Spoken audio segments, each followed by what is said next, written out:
Vou falar de mais alguns princípios. Não vou falar muito, não, porque hoje é sexta-feira. Então, vamos lá. Princípio do julgamento objetivo. Então, né, esse princípio ele está ligado diretamente com a vinculação do instrumento convocatório, que foi um princípio que a gente viu na aula passada, né? Que ali tudo que está no edital, tudo que está escrito ali no edital, tem que ser cumprido, não pode inventar nada, não pode querer sair fora do que o edital está pedindo. Né, até nesse caso de pagamento, que nem ele perguntou. Se está no edital lá dizendo que o pagamento vai ser assim, assim, assado, é esse jeito que vai ser. Se não está, normalmente, na verdade, o edital sempre vai estar dizendo, porque é um dos requisitos do edital é esse, né? Obrigatoriamente tem que estar ali a forma de pagamento. Então, se lá está dizendo que é com 30 dias, ou se é no final do serviço, se é depois do serviço entregue, dificilmente você vai conseguir receber esse produto parcelado, por mais que ele demore antes, né? Por mais que seja um prestador de serviço, isso acontece muito quando é software, né? Alguma coisa do tipo, que pode demorar um mês para ser feito ou um ano, sei lá. Então, assim, você vai receber no fim, não adianta. Por isso que sempre tem que estar no edital ali, tem que olhar lá para ver, porque vinculação ao instrumento, o que está dizendo ali é lei e é o que vai ser seguido. E esse do julgamento objetivo tem a ver com isso, né? Só que esse é mais a ver com a parte de interpretação, né? Lá é tipo o cara crachá mesmo, né? Tá, não tá. Aqui já é a parte de interpretação, porque às vezes está dizendo de uma maneira lá que não está 100% claro, e aí o pregoeiro lá, o agente ou alguém do setor, do órgão público, fala assim, não, isso aqui está dizendo isso aqui, mas na verdade é isso aqui, ó, tá querendo dizer outra coisa. Você entendeu errado, você interpretou errado. Né? Então, assim, esse princípio que ele quer dizer é isso, não, é julgamento objetivo, é isso aqui, acabou, não fica querendo inventar coisa aí, não, da ponta em nó, que não é assim, né? É objetivo que o negócio é assim mesmo. Então, a interpretação da comissão de licitação precisa ocorrer de forma imparcial, sem qualquer resquício de favoritismo para com qualquer proponente. A comissão deve analisar de forma objetiva as propostas e os documentos de habilitação, não levando em conta o preço ofertado ou as particularidades do proponente. Então, aqui entra aquela questão da proposta, né, que eu estava falando antes, de você não identificar preço na proposta, né? Um dos motivos é esse aqui, por esse princípio aqui. Porque, querendo ou não, a partir do momento que o servidor lá, o pregoeiro, seja quem for, ele sabe que é você, né, ou assim, que aquela empresa ali ela tem o melhor preço, e às vezes até nem questão de preço, mas ela botou um produto muito bom, uma marca boa, né, um negócio de qualidade e tal, e com preço bom e tudo mais, e ela sabe que é você, ele quer essa empresa. E ela vê lá depois que deu algum documento errado, alguma coisa do tipo. Aí o cara fala, não, vou dar um jeito de habilitar isso aqui, vou dar um jeito de deixar passar, porque, né, putz, o produto é bom, o preço está bom e tal, e, né, então vou aqui dar um jeito de deixar passar. Não pode, não é? Então, por isso, para não acontecer isso, porque querendo ou não, é até subjetivo, né, até quase que inconsciente. A partir do momento que você sabe ali que a empresa está com preço bom, um produto bom e vai ser inabilitada, é quase inconsciente, até o cara querer dar algum tipo de ajuda ali para deixar passar. Então, para não acontecer isso, que até não pode mais ficar sabendo antes, né? No presencial, lógico, não tem como, mas no eletrônico, aí se tira, não se manda proposta de preço com qualquer tipo de informação que identifica a empresa, né? Não põe marca d'água, não põe logo, não põe nome, não põe nada, só manda os preços mesmo. E, né, até por conta disso, para preservar isso aqui, para ninguém ter uma vantagem ali sobre o outro, né? Então, não deve haver subjetividade nos atos praticados pela comissão de licitação. As decisões devem ser tomadas sempre em harmonia em todos os processos licitatórios, não deve se decidir de uma maneira hoje e de outra manhã, se os conflitos são parecidos. As decisões devem seguir sempre o mesmo critério e a interpretação para casos análogos deve ser igual. Então, assim, a administração também lá, o pregoeiro, ele não pode decidir um negócio de um jeito hoje, amanhã acontece a mesma coisa e ele decide de outro jeito. Né? Então, hoje lá, o cara não pôs lá uma certidão simplificada e, e passou. Né? Falou, não, aqui o CNPJ aqui já está dizendo que é microempresa, o contrato social está dizendo que é microempresa, né? O CICAD aqui também, então dá para saber que é microempresa, não precisa de mais documento para comprovar. Beleza. Chega amanhã, outra empresa não põe a certidão simplificada lá e fala, não, você está inabilitado, está desclassificado, o pregão é exclusivo para microempresa e não tem como saber se é microempresa ou não, porque está pedindo a certidão simplificada. Então, assim, não pode. Se decidiu de uma maneira, para caso ali análogo, não precisa ser idêntico, não precisa ser exatamente a mesma coisa. Mas é um caso parecido ali, dá para encaixar, né, a mesma coisa, tem que decidir da mesma maneira. Né? Não interessa quem seja, não importa qual empresa que seja, qual que é o valor que ela deu, não importa nada. Né? As decisões têm que ser coerentes e sempre ali seguindo o mesmo padrão. Não dá para ficar decidindo uma coisa hoje e outra completamente diferente amanhã.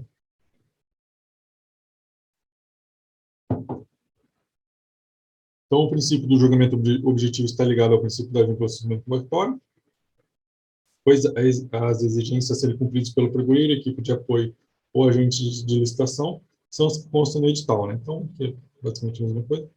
Do mesmo modo que não é possível criar regramentos sem base em normas legais, as interpretações e decisões devem ser tomadas com base no edital como um todo. Né? Então, aqui também não dá para pegar lá um trecho do edital, lá pega uma estrofe lá do edital, lá, uma cláusula só, e fica batendo nela. Fala, não, aqui está dizendo isso, está dizendo isso. Tem 20 cláusulas no edital dizendo uma coisa, dizendo que não precisa por certo documento lá. Tem 20 lá, não está dizendo com as mesmas palavras, mas você entende, dá para entender perfeitamente que está dizendo lá, vamos supor, dar um exemplo, de que não precisa colocar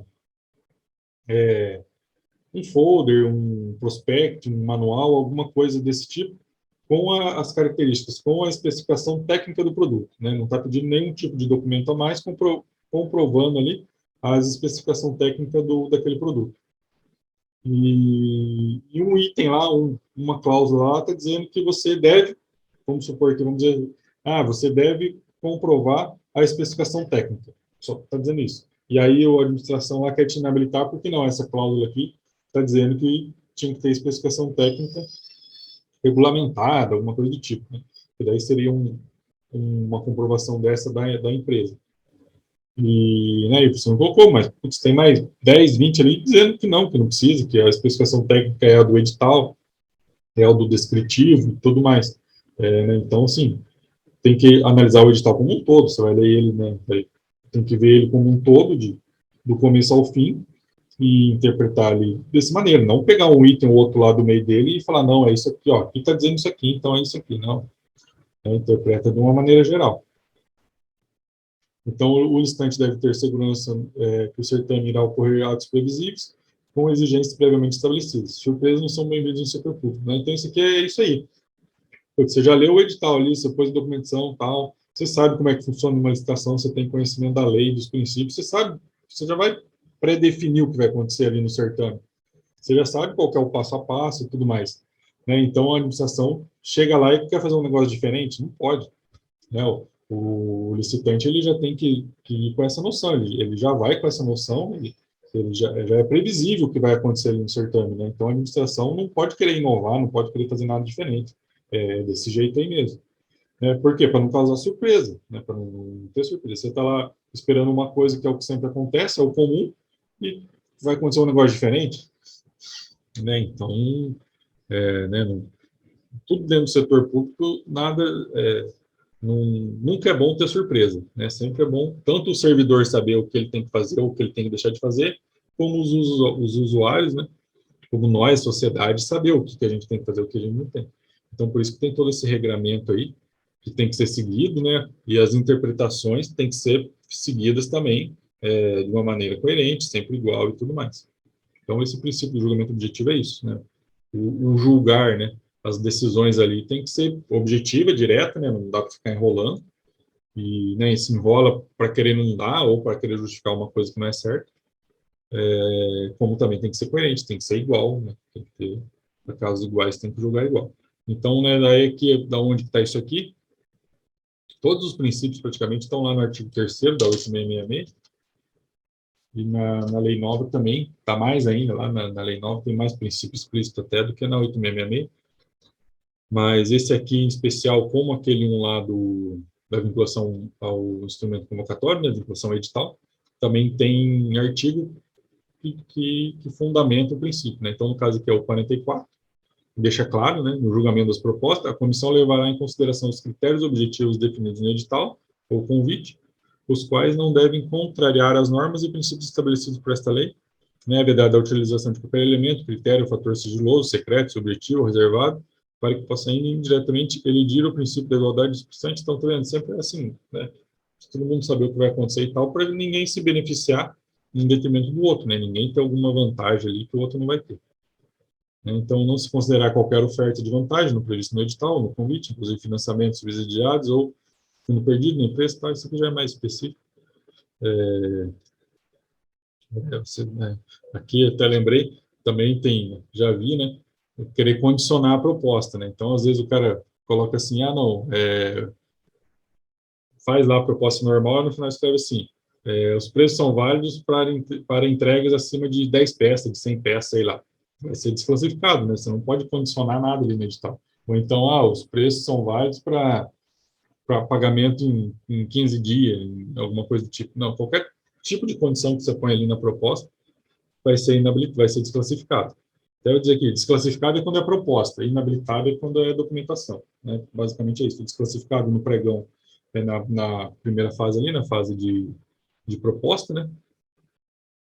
Que seria ali a fase de lance, é desclassificado. E passando a fase de lance, daí vem a fase de habilitação, que é via documentação, aí é inabilitado.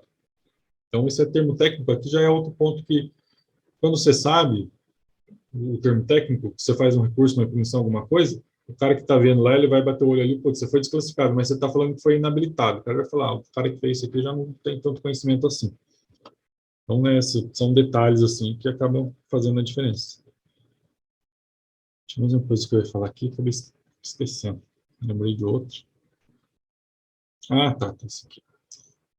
Aqui, pessoal, esse negócio de julgamento objetivo, ele tinha mais explícito e pegava bem, sim, tinha, se você ver, tem bastante coisa sobre isso, por conta da concorrência, né, que são as modalidades de licitação. Concorrência, a carta convite e a tomada de preço. Por quê? Porque nessas modalidades, né, de licitação, o documento de habilitação é aberto antes. Né? Então, é diferente do pregão lá, que primeiro você tem toda a parte de preço, abre a proposta de preço, depois vem a fase de lance, para só daí abrir a documentação. Nessas modalidades aí, concorrência, carta convite, tomada de preço, se abre antes. Então, primeiro a empresa tem que ser habilitada, para depois ela ir lá para a fase de conhecer o preço dela. Então, o que acontecia muito? Nessa fase de habilitação aí, se tinha muito questionamento, muito bate-boca e tudo mais, né, um tentando inabilitar o outro ali, e a comissão de licitação e tudo mais.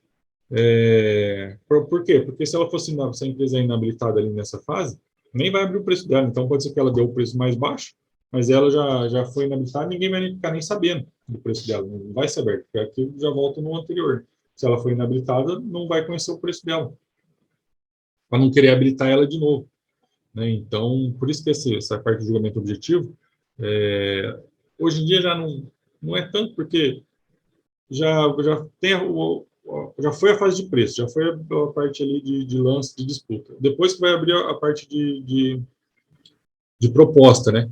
E no pregão ainda, né, do jeito que é, porque assim, lá não, nessas outras modalidades, às vezes se pedia muito mais documentos, se pede, principalmente quando era obra, essa prestação de serviço, parte de atestado, então tinha toda uma discussão.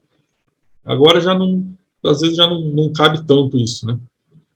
Então, assim, por isso que pode ser que hoje em dia não tenha mais tanta coisa relacionada a isso, mas tinha bastante, por isso que na lei, né, que a gente vê aqui, que tinha artigo específico, por conta disso, que era muito comum esse tipo de situação.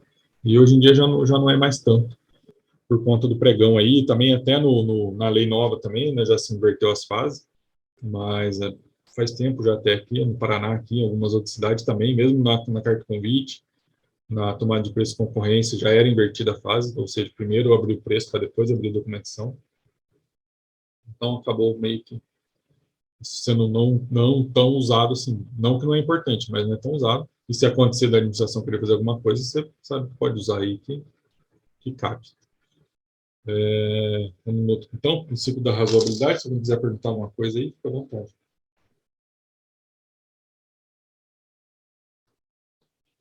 Deixa eu abrir aqui.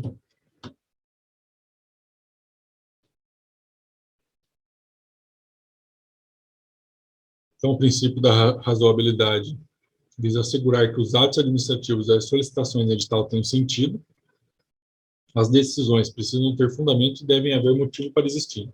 Sob o prisma deste princípio, verifique-se a existência de solicitação desarrazoada apenas para evitar a eleição da proposta mais vantajosa. Então, aqui, assim, as decisões têm que ter sentido, né? Tem que ser coerente, né? Tem que ter razão ali para a administração querer tomar uma decisão ou outra. Tudo isso aqui assim, esses princípios aqui, eles já visam mais esse tipo de coisa. Garantir os direitos dos licitantes, né? Hoje em dia, já é mais difícil, a gente já sabe que tem mais os servidores aí, as comissões e tudo mais, já tem essa consciência, por questão judicial mesmo, né, Ministério Público e tudo mais, de não querer aí fazer um negócio do jeito errado, né, e querer inabilitar a empresa para poder habilitar outra que é a chegada, que é do esquema, não sei o quê. E, então, esses princípios aqui, eles, no passado, eles eram muito importantes, bem usados e tudo mais, hoje em dia já não acontece tanto, mas a gente tem que saber, porque se acontecer, e assim, não acontece tanto explícito, né, mas às vezes é por falta de conhecimento mesmo. Depois eu até lembrei que vou contar um casinho. Então, assim, o princípio da razoabilidade é isso, porque às vezes a gente olha o princípio da razoabilidade, não, mas a decisão é lógico que ela tem que ser razoável, né? Ela tem que ter coerência, é óbvio, mas na prática, ali, principalmente na época dos pregão presencial, das licitação presencial, tinha cada coisa ali que não era nada razoável, não era nada, né? Era bem, um negócio bem diferente. Então, aí a gente usava muito disso aqui, né? Para poder contornar a situação e garantir os direitos ali. Então, sob o prisma deste princípio, verifique-se a existência de solicitação desarrazoada apenas para evitar a eleição da população mais vantajosa. Então, é isso aqui. Às vezes, o cara lá que não podia ganhar é o que conseguia ganhar, que tinha o menor preço e tal, e aí se ficava querendo achar pelo em ovo ali na documentação para tirar o cara fora. Então, o princípio da razoabilidade é isso, né? Putz, a fundamentação ali para aquela decisão é razoável, não. Por mais que ela ainda seja legal, né? Lembra que a gente viu lá o princípio da legalidade? Às vezes até ela até legal, até a lei diz alguma coisa. Mas será que ela é razoável? Será que precisa mesmo? Será que é assim? Então, esse aqui quer dizer isso. A razoabilidade existe quando há legalidade na tomada de decisões, né? Então, o administrador não pode retirar da sua cabeça atitudes tomadas em processo decisório. Então, isso aqui, ele não pode ali, deu vontade nele lá de que o documento tem que ser assim, ou tem que ser assado, então tem que ser. E aí ele toma a decisão. Não é assim que funciona. As solicitações de documentos e diligências precisam fazer sentido e estar em harmonia com a legislação, assim como os fundamentos para iniciar a licitação e as decisões tomadas durante a licitação. Então, aqui, né, as decisões ele tem que ter sentido, tem que ter um porquê daquilo. Tem que ter um porquê, tanto para se pedir como para se deixar de pedir, dependendo do caso. Ou para, né, por exemplo, chega na fase de lance lá, o pregoeiro quer excluir o preço de algum listante, de algum participante. Às vezes até por pedido dele, né? O próprio listante fala, oh, tira meu preço aí. Tem que ter um porquê desse tirar o preço, não é assim, tira o preço porque está pedindo, tem que ter um motivo para tirar esse preço. E esse motivo tem que ser razoável, né? Então, putz, tira meu preço porque eu cotei errado, né? Eu achei que o meu preço de custo era tanto, mas na verdade é tanto, e então aí está fora, eu vou ter prejuízo, não vou conseguir entregar, isso vai causar problema para a administração, para mim. Então, como ainda não aconteceu nada, né? Não foi essa fase de lance desse item, tira o meu preço que é o melhor para todo mundo. Então, beleza. Então, aqui tem um fundamento razoável, né? Agora, tira meu preço. Por que não? Porque eu quero que tire. Ou então o cara até fala isso aí, mas na prática, se o empregador dá uma consultada lá, vê que não tem nada a ver. O preço do cara está com margem assustadora, né? Ou a motivação dele para tirar o preço é outra. Então, não tira. E justifica, fala, não vou tirar, porque o preço tinha margem, ele cotou, assinou, está tudo certo, né? Então, cotou, vai ter que entregar. É uma justificativa razoável. Então, é esse tipo de coisa, né? tudo precisa ter lógica, né? As coisas têm que fazer sentido, tem que ter um porquê daquilo. Não é porque eu quero ou porque isso aqui é simplesmente a pedido, alguma coisa do tipo. Não, tem que ter uma lógica, tem que ter um fundamento. Então, aqui um pouquinho de doutrina, depois eu vou falar do exemplo que eu lembrei. Segundo Vicente Paulo e Marcelo Alexandrino, isso aqui é daquele livro que eu mostrei umas aulas atrás, né, que é o de Direito Administrativo. O princípio da razoabilidade traduz a ideia de que somente é legítima uma conduta se ela for adequada à consecução do fim almejado. Assim, torna-se claro que a necessidade de adequação entre meio e finalidade é uma das características desse princípio. Então, o que você quer dizer se a gente for traduzir isso aqui?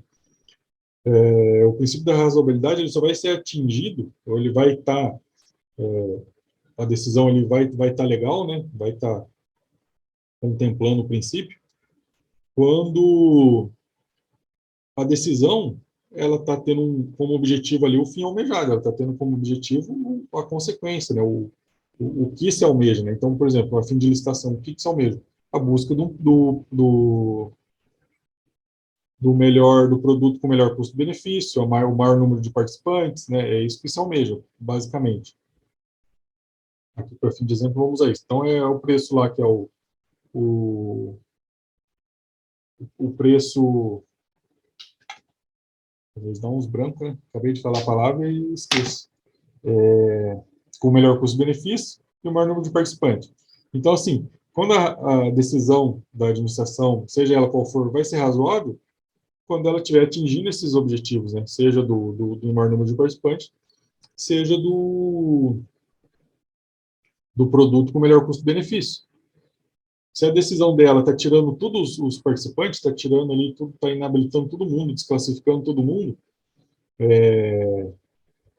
tem que ver se realmente precisa, se realmente é razoável esse tipo de decisão, porque o fim objetivo não está sendo atingido, porque o objetivo final ali é o maior número de participantes. E para ter o maior número né, e assim, com o maior número de participantes é que a gente vai conseguir atingir o melhor custo-benefício. Se tiver só um participante, pode ser que não se atinja ali o melhor custo-benefício. Então, assim, essa coerência entre meio e fim é que é o que tem que acontecer, né? Não está tomando essas decisões aqui porque lá no fim o objetivo vai ser atingido, vai ser alcançado, que é o principal. Então, isso aí quer dizer isso. Essa decisão não tem nada a ver, está completamente contrário ao fim, ao objetivo almejado, está errado. Né? Tem que ver aí se faz sentido ou não essa decisão, se está razoável ou não. É necessário se faz que se observe o aspecto de substancial da lei para que exista uma perfeita adequação entre a previsão legal e o que é realizado para a sua aplicação. Né? Então, aqui é aquele negócio da legalidade. A lei, às vezes, fala uma coisa, mas será que é isso mesmo? Será que essa é a melhor decisão? Essa é a melhor aplicação dessa lei, desse artigo? Né? Então, isso sempre pesando aqui sobre o prisma da razoabilidade. Né? Às vezes, até aplica a lei ali, mas o fim não vai ser objetivo, não vai ser atingido. A razoabilidade também não, porque vai excluir todo mundo, vai desclassificar todo mundo da licitação. Vai ser dada aí fracassada a licitação. Será que é a decisão mais razoável a ser tomada? Né? Então, é esse tipo de coisa. A conduta da administração deve se pautar de forma que os meios utilizados, a aplicação da lei, para atingir determinado objetivo previsto em lei, devem ser adequados ao seu fim. Interesse público. Então, que é mais ou menos a mesma coisa, que é o interesse público sempre é a melhor compra, né? E a melhor compra, como a gente já viu lá na primeira aula, né?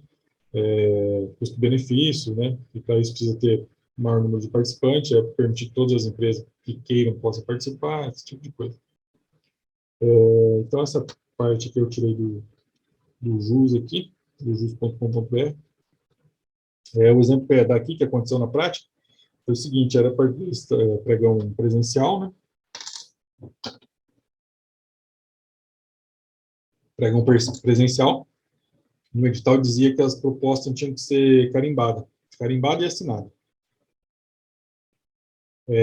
Mas carimbo hoje em dia não é difícil, as empresas não têm mais, principalmente para ficar carimbando, né? A gente participava de várias licitações todo dia, às vezes várias no dia, nem ficar carimbando lá, página por página, ainda mais porque era proposta grande, 20 folhas, 30 folhas, 50, vários itens, né? Então não se carimbava. Nem a última folha lá acabavam carimbando, porque e assim, as propostas sempre coloca, né, marca d'água, o logo ali em cima, né, coisa desse tipo. Tipo, já para identificar a empresa, que essa é a questão, né? E uma certa prefeitura da região aqui, isso aí nem faz tanto tempo assim, uns 4, 5 anos atrás, 3, 4 anos atrás, chegava lá, todo mundo, a gente já sabia, né, e para nós era melhor, né? Então, nessa aí, a gente levava tudo carimbadinho, tudo certinho.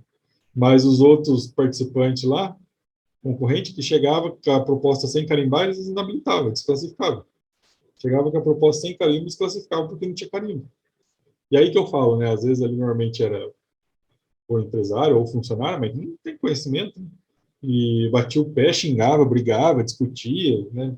Quase saía na briga lá, mas não adiantava, era inabilitado, né? Desclassificava. Às vezes chegava a inabilitar mesmo, né? Às vezes não alguma declaração, alguma certidão lá que não era assinada, esquecia de assinar, eles inabilitavam, não deixavam assinar. Então, assim, esse tipo de coisa está completamente contrário ao princípio da razoabilidade. Puta, será que é razoável você tirar? Às vezes chegava a tirar 2, 3 empresas. Será que isso é razoável você deixar de 2, 3 empresas de participar ali, de dar o preço, né, baixar o preço, concorrer, porque não carimbou a proposta lá, não carimbou uma certidão, alguma coisa do tipo, né? Então, assim, não tem nada a ver isso aí. Claro, para a gente que era concorrente, quanto menos, melhor. Então, ficava quieto, né? Até indicava, falava, né? Dizia que estavam certos e tudo mais. Achavam uns argumentos lá. E, né, um deles era a vinculação ao instrumento convocatório, porque se o edital está dizendo que precisa, então precisa, né? E, né, aqui, quando a gente tem todo esse conhecimento, a gente sabe que não é assim, né? Mas para quem não tem, você fala um negócio desse, você mostra lá num livro, em algum lugar, né? Nossa, o cara ficava quieto. Mas, assim, nada a ver, né? E, então, assim, tipo de exemplo que a gente dá, que era prático, isso é prático, né? Vários, ficou por vários anos desse jeito aí, até que acho que alguém começou a bater em cima. E aí, agora, deixa eu explicar um pouquinho também. Por que se pedia isso, né? Por que não se falava isso no edital? Ah, a proposta tem que ser carimbada. Na verdade, isso vem de antigamente mesmo, quando as propostas, que bem, lá, na época de 90, 2000, muitas propostas eram feitas à mão, assim, máquina, né? Máquina, máquina escrever mesmo, ou até no computador, assim, mas algumas empresas mais top tal até tinham. Só que por que não, que se pedia sem identificação alguma coisa? E aí, quando era feita à mão, era difícil você ter o logo ali, ter alguma coisa marcando todas as páginas da proposta. Então, o que acontecia? Pregão presencial, principalmente, né, que é muita gente e tal, se trocava a proposta. O cara pegava a proposta de um, colocava na do outro, é, né, fazia algum tipo de confusão assim. E aí, se todas as folhas não tivessem marcado, não ia conseguir saber, identificar quem era o que e tal, e aí virava confusão. Né? E muitas vezes tinha que suspender o certame ali, tinha que suspender tudo, fazer de novo, até porque virava uma confusão tão grande que não tinha como resolver. Então, essas folhas tinham que ser marcadas. Qual que era o jeito mais fácil da época de marcar? Era com carimbo. Né? Então, por isso que se pedia carimbado, para não acontecer tipo de coisa, né? Sabia que, por mais que fizesse confusão, você ia saber que aquela ali é daquela empresa. Só que com o computador, essa coisa toda, por mais que não tenha um carimbo, aí sim, se não tiver nenhum tipo de identificação, até poderia ser um pouco razoável na habilitação. Mas todo mundo sabe, né, assim, quem tem um pouco de conhecimento e prática, pelo menos a logomarca lá no rodapé, ou o endereço da empresa, o nome e endereço no rodapé, ou a logomarca na parte de cima, coloca em todas as folhas. Qualquer folha que você for imprimir, você já imprime ali, pelo menos a logomarca lá em cima. Para ter esse tipo de identificação, principalmente proposta e tal, né? Que não vai um nome ali em todas as folhas. E nos casos ali dessa prefeitura, as propostas elas vinham com logomarca, só que não vinha com o carimbo, né? E mesmo sendo inabilitável, mas completamente nada a ver. E o pedido de carimbo era, né, por causa disso, dessa outra época aí que já vinha e tal, e, e não se adequava, né? Do mesmo jeito de não poder assinar, porque o seu representante está ali, está com a procuração ali, né? Por mais que não seja dono, mas está com a procuração dizendo que ele assina pela empresa, que ele tem poderes para isso. esqueceu de assinar alguma coisa, não pode assinar, não é razoável, né? O cara está ali, ele está com a procuração tudo certinho, ele consegue sanar o problema ali na hora, assim, acabou. Então, né, são essas coisas aí que antigamente acontecia, hoje em dia está mais difícil. Vamos, se a gente tiver alguma pergunta e alguma coisa?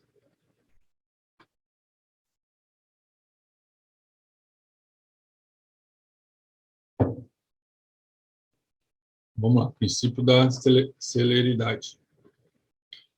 O pregão se tornou uma modalidade obrigatória de contratação por toda a administração pública pela celeridade. O princípio busca simplificar procedimentos de rigorismo excessivos e de formalidades desnecessárias, consagrado como uma das diretrizes a ser observada em licitações e modalidade de pregão. Então, aqui, esse princípio aqui, na verdade, o pregão ele foi instituído, e hoje em dia ele é obrigatório, muito por conta desse princípio aqui. Porque o pregão ele é mais rápido, né? O grande objetivo do pregão é esse, é ser rápido mesmo. Então, ele foi feito e tornou-se obrigatório por conta disso, para o processo licitatório correr de maneira mais célere, mais rápida, começar e terminar, né, no menor tempo possível. Né? Então, o pregão, um dos grandes fundamentos para ele existir e para hoje para ele ser obrigatório e ser a modalidade mais usada, praticamente unânime aí, né, tudo está usando pregão, principalmente o eletrônico, né, é a celeridade, né, tudo mais rápido. Então, as decisões, sempre possível, devem ser tomadas no momento da sessão. A celeridade também não pode ser contrária aos demais princípios. Então, aqui, qual que foi a grande diferença do pregão na época, né? Como eu falei, na carta convite, tomada de preço e concorrência, primeiro se ia para a parte de habilitação. Ou seja, primeiro se analisava lá toda a documentação da empresa, para depois ir para se abrir a proposta de preço, né? E qual que era a grande diferença, além de demorar muito essa parte de habilitação, porque, assim, habilitação, qualquer documento, né, no pregão presencial, qualquer documento, tanto no credenciamento, como na parte de proposta de preço, como na de habilitação, todos os documentos, todo mundo assina, todo mundo que está participando assina do certame ali, e todo mundo tem direito a analisar a documentação, né? E o cara, teoricamente, tem o tempo que quiser para isso, né? Ele pode analisar ali palavra por palavra, frase por frase, e ele tem o direito disso. Então, demorava muito, né? Tipo assim, chegava a demorar até mais de um dia, 2 dias, uma fase de habilitação, dependendo do número de participantes, dependendo do que se estava contratando, né? Quando se pegava aí, principalmente parte de obra, né? Que as propostas lá são aquelas planilhas, né? Que são gigantes, né? Tem tudo ali, a composição, desde a composição de cada item e tal, né? Assim, parte de obra eu até nem entro muito porque é bem mais complexo. E quem quer ir para essa parte de obra precisa de um conhecimento a mais, precisa estudar um pouco mais a fundo essa parte aí, porque é diferenciado. Mas mesmo quando era pregão muito grande, assim, de comprar muitos itens, e de produto mesmo, né? Dependendo do número de participantes, chegava o pregão com 30 participantes, né? 20, 30. Então, demorava muito até todo mundo olhar isso aí e tudo mais. Demorava um tempão até conseguir chegar na fase de habilitação. E aí, na fase de proposta de preço, e aí na fase de proposta de preço vinha de novo essa análise aí por todo mundo, então o negócio demorava. E no pregão, não, o pregão mais rápido. Primeiro que já vem para a fase de preço, né? Então, assim, se tem 30 empresas, o preço vai olhar de 30 empresas. O preço não tem muito, quando a gente está falando de produto principalmente. Não tem muito para você olhar isso. Vai ver marca e tal, ver se está certo ou errado, atende o descritivo, não atende, e pronto. E lá na fase de habilitação, que seria mais demorado, né, que tem mais documento e tudo mais, mas você só vai olhar do ganhador, você não vai nem abrir de quem perdeu, né? Já nessas outras modalidades aí, dessa outra maneira, você olhava de todo mundo, não interessa se o cara ia ganhar ou perder. Se tinha 10 empresas, ia analisar a documentação de 10 empresas, porque uma daquelas 10 ali podia ser a ganhadora. Né? Diferente quando tem essa inversão, de que primeiro é o preço e depois é a habilitação. Você só vai olhar a habilitação, só vai abrir a habilitação de quem ganhou. Às vezes se abre ali dos 3 primeiros, né? Então, do primeiro lugar, do segundo e do terceiro. Por que se faz isso? Primeiro, segundo, terceiro. Porque se lá na frente, né? Se depois, porque o processo depois vai para o jurídico e tudo mais para ser reanalisado. e se tiver alguma coisa de irregular, se encontrar ali alguma coisa errada, né, alguma irregularidade, ilegalidade que não foi vista antes, não foi vista na fase de certame, não foi vista em alguma fase anterior, pode ser inabilitada essa empresa lá no, né, mesmo depois de tudo feito. Ela pode ser inabilitada, pode ter dar algum problema. Ela pode não vir assinar o contrato, né, por algum motivo dela mesmo. Então, e aí, automaticamente, o item passa para o segundo lugar, né?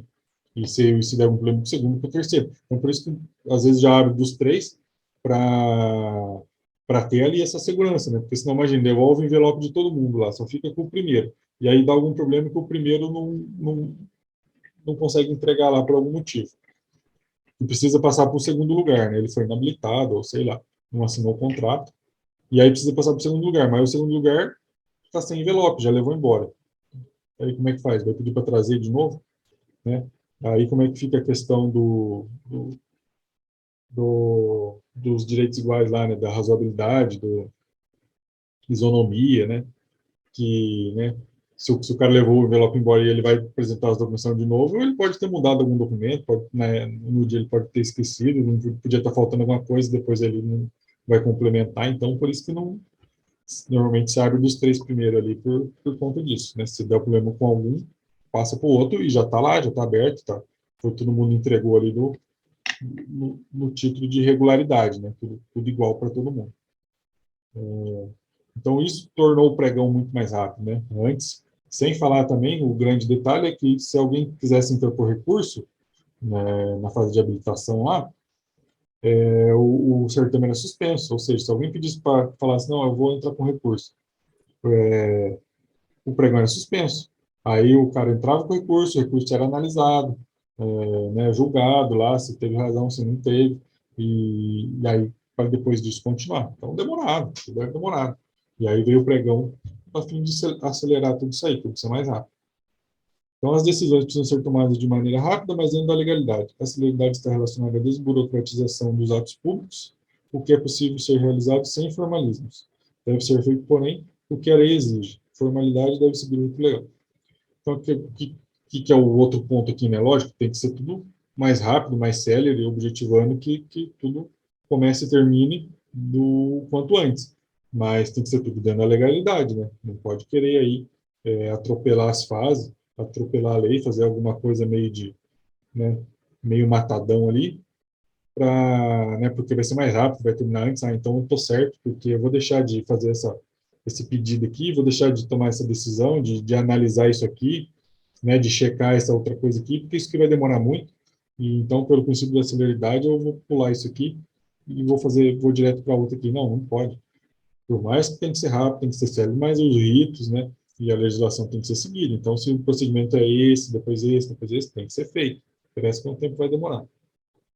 Um exemplo meio claro aqui é o seguinte: por mais que no pregão que a empresa interpõe recurso, né, é depois lá, é no fim do certame lá, depois de já antes da habilitação, né, mas depois do certame que você vai entrar com recurso.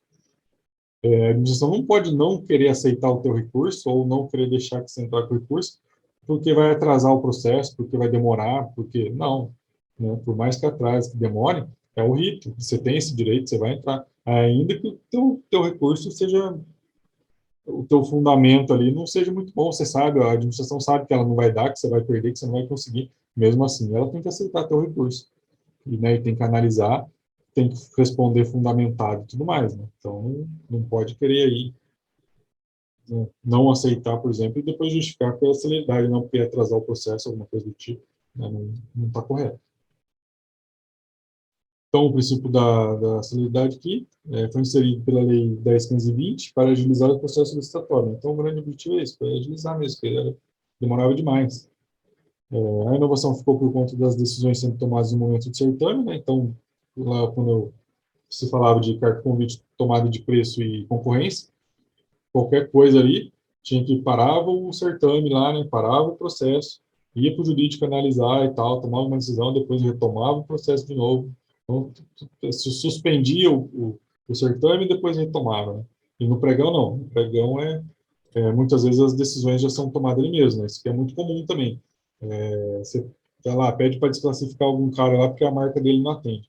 Eles dão uma paradinha no pregão ali, o cara, o pregoeiro analisa lá, sei lá, às vezes vai no jurídico, pergunta alguma coisa e tal, e já volta e fala assim, não, não vou desclassificar, não vou desclassificar, não é motivo, né, explica alguma coisa ali e segue o barco. Se você quiser depois lá no fim entrar com recurso, beleza, mas ali, né, naquele momento ali, a decisão foi tomada, foi dada e pronto, acabou, segue, continua.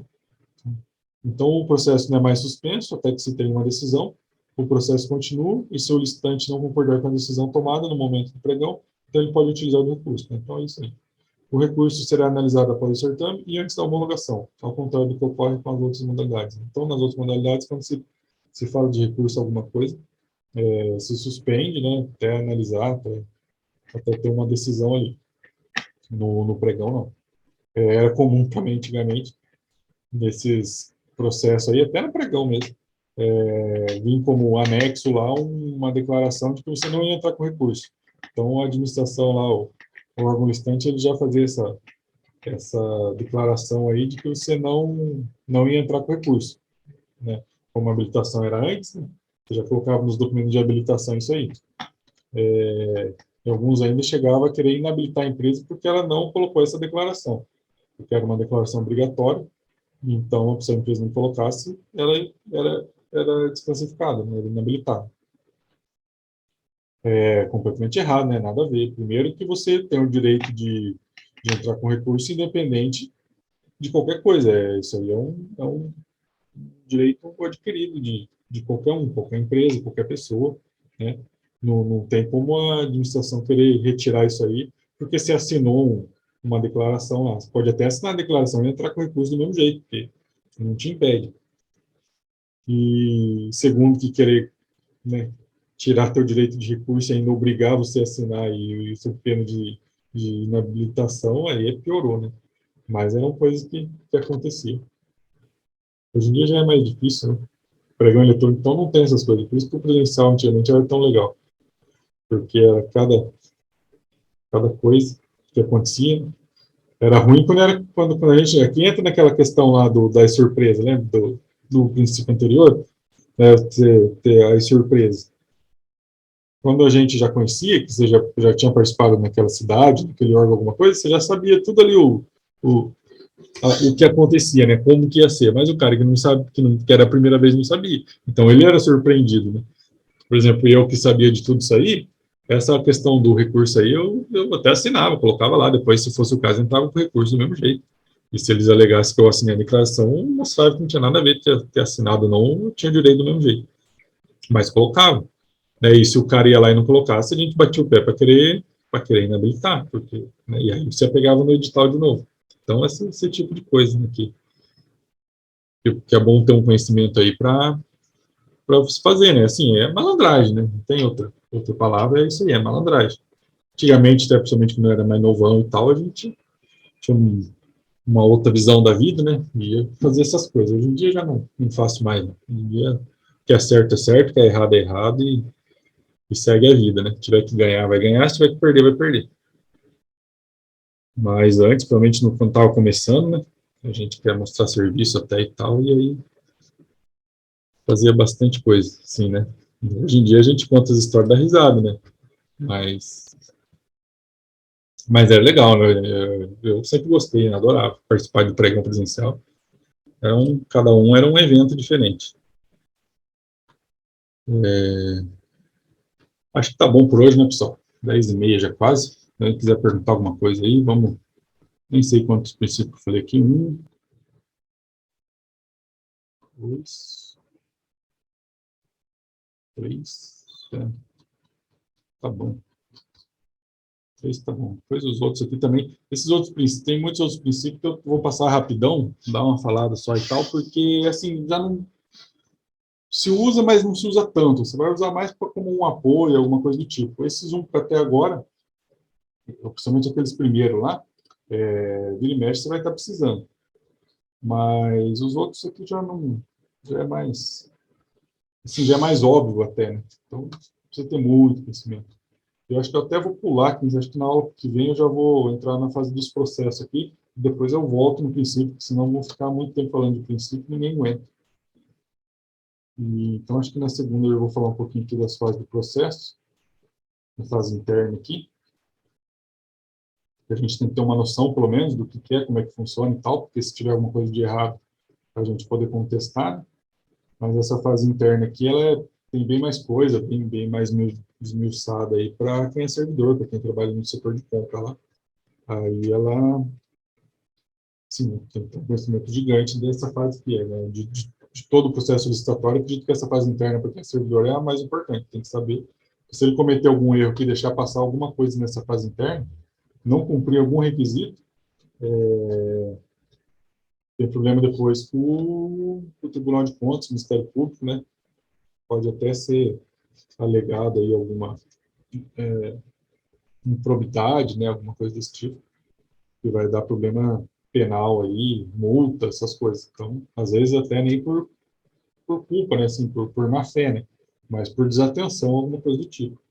E depois lá na frente está problema. Então, quem é servidor, quem é do setor de contas, tem que saber isso tudo, seguir muito a risco, essa fase interna.